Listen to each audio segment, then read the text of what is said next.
Министр кабинетинин төрагасы Адылбек Касымалиевдин Дубай шаарына болгон жумуш сапары аяктады. Сапардын алкагында бүткүл дүйнөлүк өкмөттөр саммитинин ачылышына катышып, жаңадан пайда болуп келе жаткан глобалдык таасир форумунун ачылышында сөз сүйлөдү.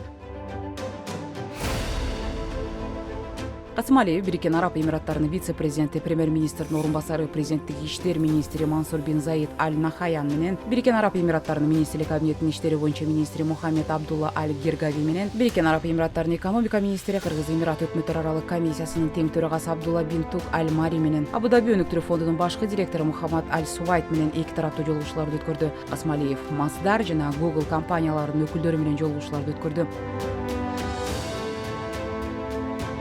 Мындан башка бул жумуш сапарынын алкагында жетишилген меморандумдардын бири министрлик кабинети менен Бириккен Араб Эмираттарынын өкмөтүнүн ортосундагы жаңы 5 жылдыкка мамлекеттик башкарууну институционалдык өнүктүрүү жана модернизациялоо жаатында тажрыйба алмашуу боюнча өз ара түшүнүшүү жөнүндө документке кол коюлду.